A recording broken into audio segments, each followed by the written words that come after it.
taxes, it is important for you to appreciate that, well, these taxes are doing something. The question of to what extent, that can always be discussed later, but there is progress as far as what our taxes are doing. We show you the road network that has been put up. We take you and show you the different health centers that we've put up.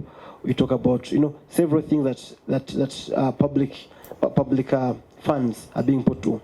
Now the question of to what extent or to the accountability bit of it.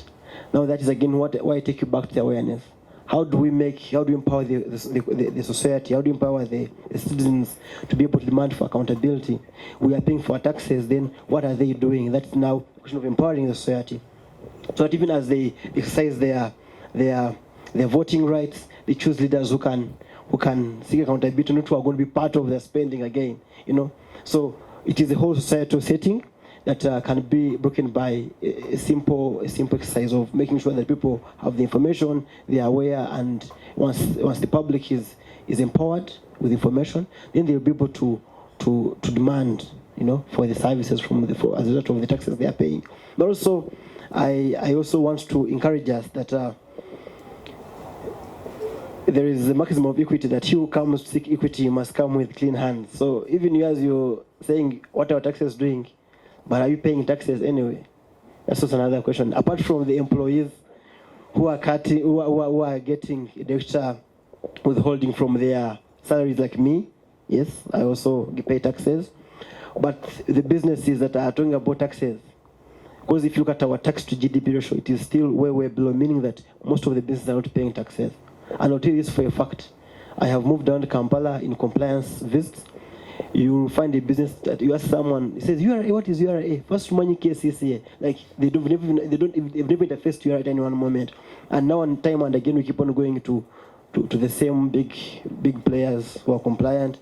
But most people are outside the tax loop. That is why you've seen that we have recently made a very big recruitment to make sure that we do a reach out, because you find a whole district with no URA office. I mean, we should be having a presence in every other place to be able to guide people, help them to be compliant. If they have issues, we can resolve them. If you are in maybe maybe you don't have to go to Mbara to seek tax justice or something like that. So from time and again, we are trying to expand and do better to make sure we do a reach out. And also, we are very cognizant that awareness is very key as far as tax administration is concerned.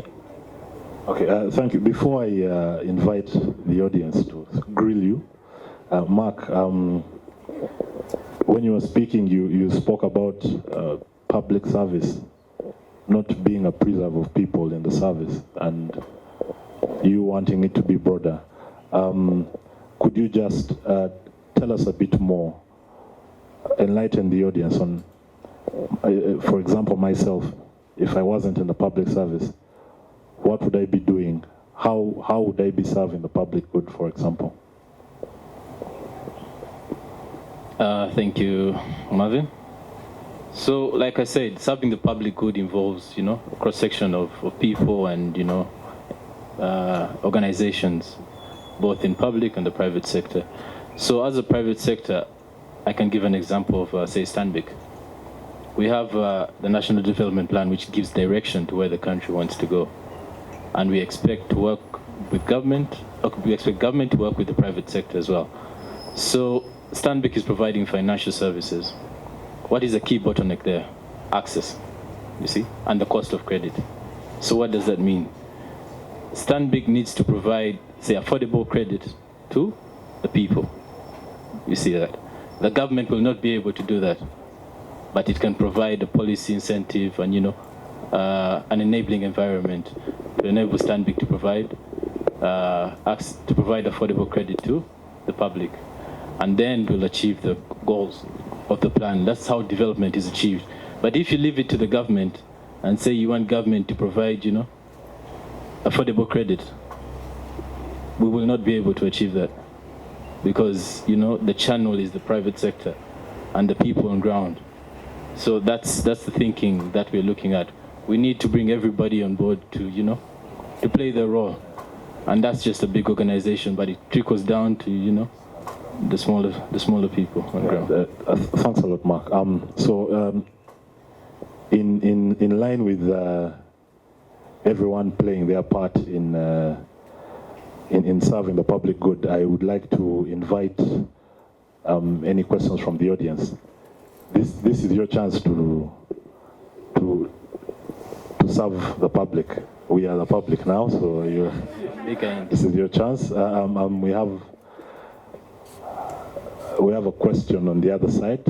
Start at the extreme end, coming forward, I think. And